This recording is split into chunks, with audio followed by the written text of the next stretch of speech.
नमस्कार, मैं आरपी गुर्जर आप सभी का सब कुछ सोल यूट्यूब चैनल पे बहुत बहुत स्वागत करता हूं। आज ये जो क्लास है वो क्लास नंबर 5 रहेगी, डे नंबर 5 रहेगा। हम क्लास 11 के लिए मैथमेटिक्स की क्लास स्टार्ट कर रखे थे, जिसमें जो हमारा चैप्टर था उसका नाम है सेट्स थ्योरी। सेट्स थ्योरी में हमने बात कर लिया था डेफिनेशन की और प्रश्नावली 1.1 की, एम्प्टी सेट की, finite set, infinite set, equal set, इन सब की बात हम पिछले 4 लेक्चर में कर लिए थे। आज का जो लेक्चर होगा वो प्रश्नावली 1.2 को कवर करते हुए होगा और उसके बाद हम बात करेंगे subset. Subset types of set होता है, जिसमें एक टाइप होता है सबसेट, इसकी बात करेंगे इसी लेक्चर में। तो उससे पहले मैं आपसे रिक्वेस्ट करूंगा कि अभी तक अगर आपने सब कुछ सोल को सब्सक्राइब नहीं किया तो प्लीज अभी जाइए और YouTube सब कुछ सोल को सब्सक्राइब कीजिएगा। मुझे आप इंस्टाग्राम पे फॉलो कर सकते हैं, इंस्टाग्राम नेम है IMRP गुर्जर। और नोट्सों के लिए आप हमारे टेलीग्राम ग्रुप सब कुछ सोल में जुड़ सकते हैं। तो चलिए बिना टाइम वेस्ट किए हम अपनी करते हैं क्लास की स्टार्टिंग।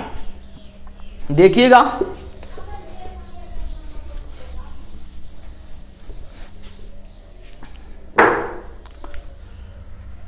प्रश्नावली 1.2, ठीक है।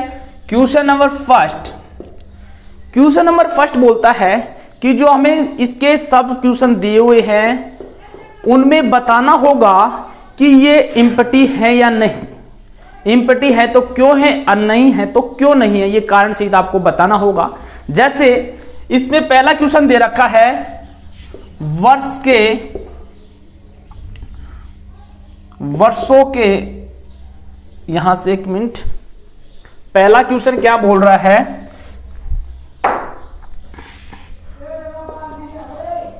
वर्ष के सभी महीनों का समुच्चय, सभी महीनों का समुच्चय। तो आपको बताना होगा क्या ये एम्प्टी है या नहीं। तो आप आसानी से बोल सकते हो कि वर्ष के जो सभी महीनों का कलेक्शन होता है वो नॉन एम्प्टी होता है, क्योंकि इसमें एलिमेंट है। एम्प्टी सेट किसे बोलेंगे? एक ऐसा कलेक्शन जिसमें कोई एलिमेंट विद्यमान नहीं हो, उसे हम एम्प्टी सेट बोलते हैं। जैसे मैंने पिछली क्लास में बताया था, अगर आपने अभी तक पिछली क्लास नहीं देखी तो वो जरूर देखना, उसके बाद में ही ये क्लास आपको समझ में आएगी। तो नॉन एम्प्टी क्या होता है? जिसमें कोई एलिमेंट नहीं होता है और उसे हम फाई से या कर्ली ब्रैकेट से डिनोट करते हैं, या तो फाई से या किससे डिनोट करेंगे? कर्ली ब्रैकेट से। तो वर्ष के महीनों का जो कलेक्शन होगा, जो समुच्चय होगा, जो सेट होगा वो नॉन एम्प्टी होगा। हमारा क्वेश्चन नंबर 1 का पहले का आंसर मिल गया। क्वेश्चन नंबर 2 देखिए, पहले का दूसरा क्या है कि सम अभाज्य संख्याओं का कलेक्शन। क्वेश्चन नंबर 2 क्या बोलता है? सम अभाज्य संख्याओं का कलेक्शन। यहां पे लिख देता हूं, सम अभाज्य संख्याओं का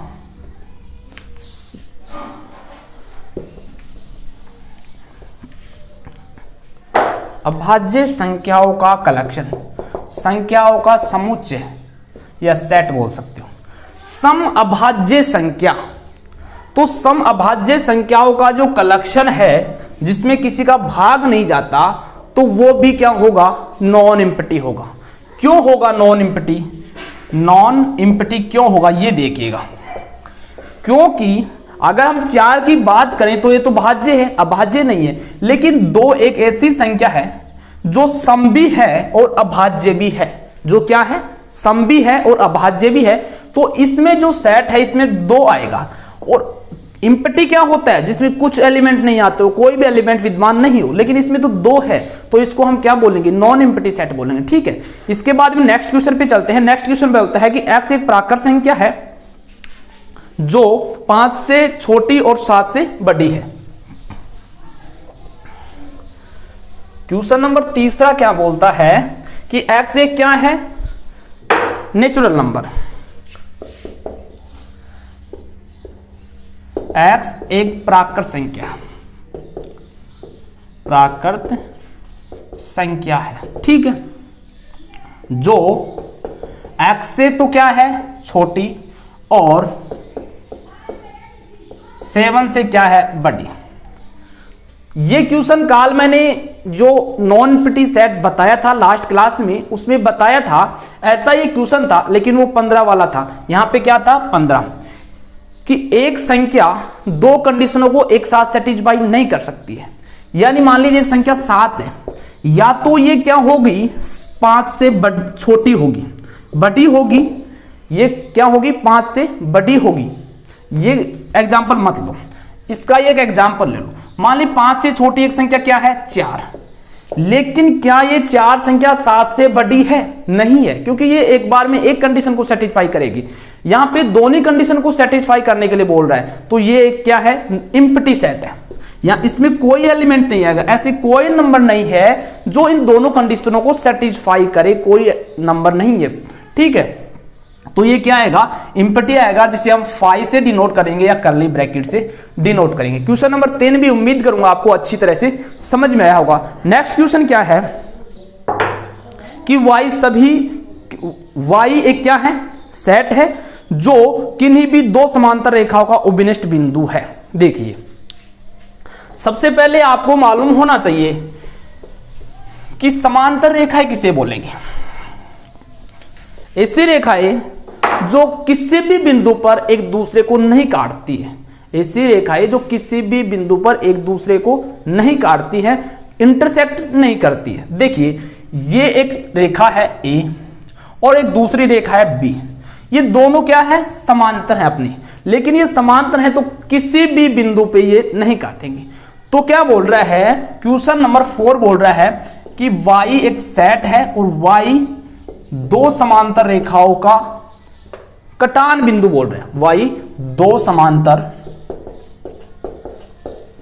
रेखाओं का कटान बिंदु है,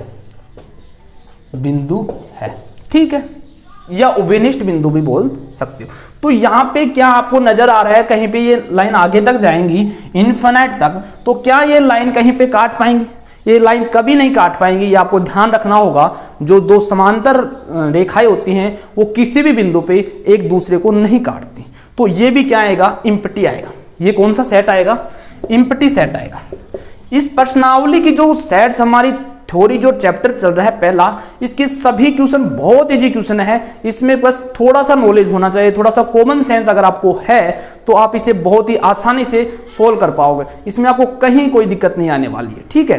तो ये कौन सा सेट हुआ एम्प्टी सेट हुआ। नेक्स्ट क्वेश्चन क्या है, नेक्स्ट क्वेश्चन अब आता है 2।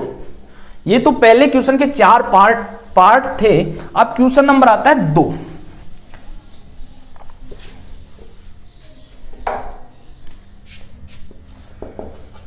क्वेश्चन नंबर 2 क्या बोलता है कि आपको बताना है कि सेट परिमित है या अपरिमित। ये भी मैंने पिछली क्लास में आपको फाइनाइट सेट और इनफाइनाइट सेट के बारे में बताया था। इसे परिमित बोलते हैं, इसे इनफाइनाइट बोलते हैं, अपरिमित बोलते हैं।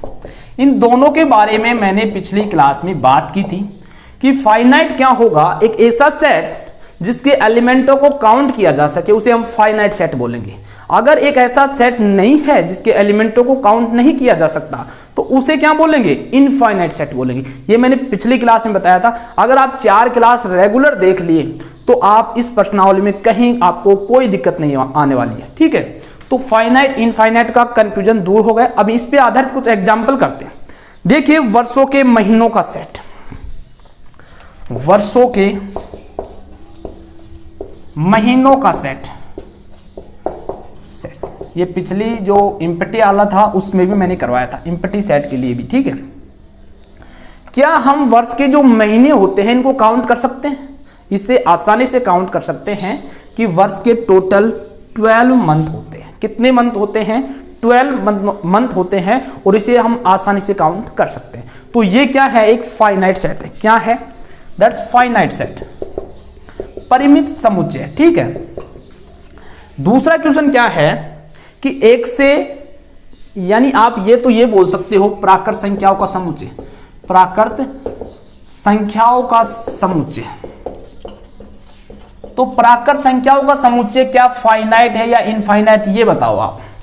तो प्राकृत संख्या कहां से प्रारंभ होती है? 1 2 3 डैश डैश डैश, यानी ये इनफाइनाइट तक चलती है। तो इसमें पहले ही हमें इनफाइनाइट दिख रहा है, तो हम ये क्या बोल देंगे कि ये जो सेट है ये अपरिमित समुच्चय है। कौन सा समुच्चय है? अपरिमित समुच्चय है। समझ में आया होगा कि जिसको काउंट नहीं किया जा सकता, इसकी जो ये गिनतियां हैं, नंबर है, इनको काउंट हम नहीं कर सकते, तो इसे हम क्या बोलेंगे? इसे इनफाइनाइट सेट बोलेंगे। नेक्स्ट क्वेश्चन है कि 1 से प्रारंभ होकर अगर कोई नंबर 100 तक चलता है, ये देखिए 1 2 3 डैश डैश डैश 1900, ठीक है। तो ये क्या है? एक फाइनाइट सेट है, क्योंकि इसको काउंट किया जा सकता है 100 के तक। इसको काउंट करके हम बता देंगे कि इसमें 100 नंबर है, तो ये क्या हुआ? फाइनाइट सेट हुआ। बहुत इजी क्वेश्चन है, आप बिना फटे भी इन्हें सोल्व कर सकते हो, लेकिन थोड़ा सा आपको कॉमन सेंस होना चाहिए, ठीक है। इससे आगे है कि 99 से छोटे अभाज्य पूर्णांकों का सेट, यानी इससे छोटे अभाज्य पूर्णांकों का सेट। ये देखिए, ये मोस्ट है, इसमें कंफ्यूज है कि 99 से छोटे अभाज्य पूर्णांकों को यहां पे इंटीजर नंबर दे दिया आपको। तो इंटीजर नंबर क्या होता है? माइनस इन्फिनाइट से प्रारंभ होकर प्लस इन्फिनाइट तक चलता है, यानी माइनस इन्फिनाइट से प्रारंभ होकर प्लस इन्फिनाइट तक चलता है, ठीक है। तो यहां पे लास्ट तो दे दिया कि 99, लेकिन इससे कम ये कहीं तक भी जा सकता है, इसका कोई अंत नहीं है। तो ये क्या है? इनफाइनाइट सेट है। कौन सा सेट है? इनफाइनाइट सेट है। समझ में आया कि ये कौन सा सेट है? इनफाइनाइट। यहां पे इंटीजर दे दिया, अगर यहां पे देता धनात्मक इंटीजर, पॉजिटिव इंटीजर, धनात्मक पूर्णांक देता, तो फिर हम काउंट कर सकते थे। हम 0 से 99 तक लेते तो हमें काउंट हो जाते, लेकिन यहां पे ओनली इंटीजर दे दिया, न तो धनात्मक दिया ना ऋणात्मक दिया। तो यहां पे क्या होगा? ऋणात्मक माइनस तक चलता है। अगर ये देता कि अनंत 0 से 99 माइनस तक चल रहे हैं, तो इसको भी काउंट कर लेते, लेकिन ये क्या दे दिया? 99 से छोटा, यानी माइनस इन्फिनाइट तक, तो इसे काउंट नहीं कर सकते, ये इनफाइनाइट होगा। 100 से बड़े धन पूर्णांकों का सेट, 100 से बड़े धन पूर्णांकों का सेट, तो ये भी इनफाइनाइट होगा। 100 से बड़े धन पूर्णांक इन्फिनाइट तक चलते, ये भी क्या होगा? इनफाइनाइट सेट होगा। तो इसके आगे के एग्जाम्पल आप बहुत ही आसानी से कर सकते हो। अब मैं आपको एक most important types of set के बारे में बताता हूं, जिसका नाम है सबसेट। तो ये देखिए, यहां तक तो ये नॉर्मल क्वेश्चन थे जो आप आसानी से कर सकते हो, बिना लेक्चर लिए हुए भी कर सकते हो। थोड़ा सा कॉमन सेंस होना चाहिए, ठीक है।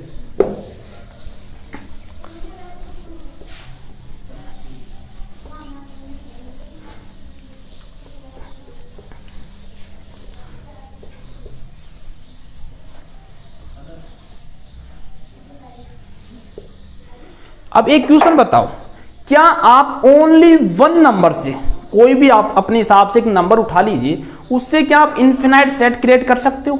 इनफिनाइट अपरिमित समुच्चय बना सकते हो? देखिए कैसे बनाते हो। मान लीजिए मुझे ओनली एक नंबर लेना है, एक ही लेना है, और इससे मुझे इनफिनाइट सेट बनाना है। तो इनफिनाइट सेट में क्या होता है? पैटर्न देखा जाता है कि पैटर्न कौन सा चल रहा है। तो देखिएगा, जैसे 1 फिर 1 1 फिर 1 2 3 फिर यहां तक आ गया, तो हमें पैटर्न चल गया कि हर स्टेप में, हर पद में एक और बढ़ रहा है, ठीक है। तो यहां से हम ये लगा सकते हैं। इन 3 डॉट का मीनिंग ही क्या होता है? इनफिनाइट होता है। 4 डॉट मत लगाना, अगर 4 डॉट लगाओगे तो इसका मीनिंग इनफिनाइट नहीं होता है, ठीक है। ओनली 3 डॉट का मीनिंग क्या होता है? इनफिनाइट। इन छोटी छोटी गलतियों को आपको बड़े एग्जाम दोगे ना आप, तो उसमें काम आएंगी। वैसे छोटे एग्जाम में इसका कोई महत्व नहीं है, ना तो टीचर देखता है, ना टीचर इतना जानता भी नहीं है। अगर आप बड़े एग्जाम दोगे तो उनमें ये पूछे जाते हैं, बड़ी इंटरव्यू में पूछे जाते हैं। अगर आप किसी बड़ी चीज की इंटरव्यू दे रहे हो तो उसमें ये पूछे जाते हैं कि 3 डॉट का मीनिंग क्या होता है? इनफिनाइट होता है। और ये 1 से क्रिएट होने वाला इनफिनाइट सेट बन गया। तो देखिएगा, हम चलते हैं सबसेट क्या होता है।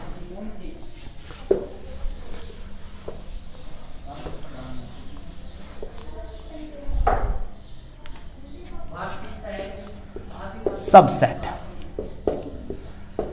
देखिएगा, एक सेट क्या है x है और दूसरा क्या है y। x क्या है आपके विद्यालय के, मैं एक कॉमन जो उदाहरण ले रहा हूं, नॉर्मल उदाहरण ले रहा हूं, ये क्या है विद्यालय के सभी विद्यार्थियों का समुच्चय। ये क्या है विद्यालय के आपके विद्यालय के, मान लीजिए आपके विद्यालय के सभी विद्यार्थियों का सेट, सभी विद्यार्थियों का सेट है, ठीक है। ये क्या है x क्या है आपके विद्यालय के सभी विद्यार्थियों का सेट है, और y क्या है ओनली आपकी क्लास के विद्यार्थियों का समुच्चय है, आपकी क्लास के विद्यार्थियों का, स्टूडेंट मान लीजिए विद्यार्थियों का सेट है। ये दोनों क्वेश्चनों से आप समझिए, ये दो सेंटेंस हैं, इन सेंटेंसों से आप समझिए कि सबसेट क्या होता है। x क्या है आपकी जो विद्यालय इसमें जो टोटल स्टूडेंट है उनका कलेक्शन, y क्या है ओनली आपके क्लास के स्टूडेंट का कलेक्शन। तो क्या y का प्रत्येक एलिमेंट जो आपकी कक्षा का प्रत्येक विद्यार्थी है वो इसमें विद्यमान होगा या नहीं, क्योंकि ये विद्यालय है, विद्यालय के पूरे स्टूडेंट में आपकी कक्षा विद्यमान होगी, तो आप बता सकते हो कि इसका प्रत्येक अवयव इसमें विद्यमान होगा, और इसको ही क्या बोलते हैं सबसेट बोलते हैं। और इसे डिनोट किससे करते हैं y सबसेट x से, कि y में x का प्रत्येक एलिमेंट विद्यमान होगा, बस ये बात ध्यान रखनी है, इसे सबसेट बोलते हैं। अगर ये इसमें विद्यमान नहीं रहता तो हम इसको ऐसे बोलते हैं ये विद्यमान नहीं है, ठीक है। यानी आपके विद्यालय के सभी विद्यार्थियों में आपकी कक्षा के विद्यार्थी शामिल हैं और प्रत्येक विद्यार्थी शामिल है, तो इसमें प्रत्येक एलिमेंट आएगा इसका।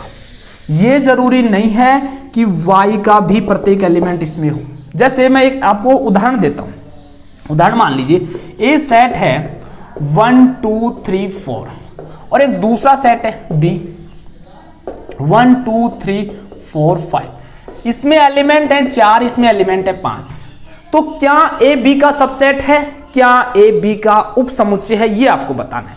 तो देखिएगा 1 2 3 4 एज इट इज ये पूरे एलिमेंट बी में मिल रहे हैं, एक एक कंप्लीट एलिमेंट समुच्चय बी में मिल रहे हैं, तो समुच्चय ए को क्या बोलेंगे सबसेट है बी का। लेकिन क्या समुच्चय ए के प्रत्येक समुच्चय बी के प्रत्येक एलिमेंट ए में है, प्रत्येक नहीं है, क्यों 5 ए में नहीं है, ठीक है। तो ये क्या है, और इसको ही क्या बोलेंगे, यानी ए नॉट इक्वल टू बी वाली कंडीशन को हम क्या बोलेंगे, एक तो एक कंडीशन हो ए सबसेट बी और दूसरी हो कि A not B equal to B है, तो इसको हम क्या बोलेंगे उचित समुच्चय, उचित उप समुच्चय बोलेंगे, उचित उप समुच्चय बोलेंगे।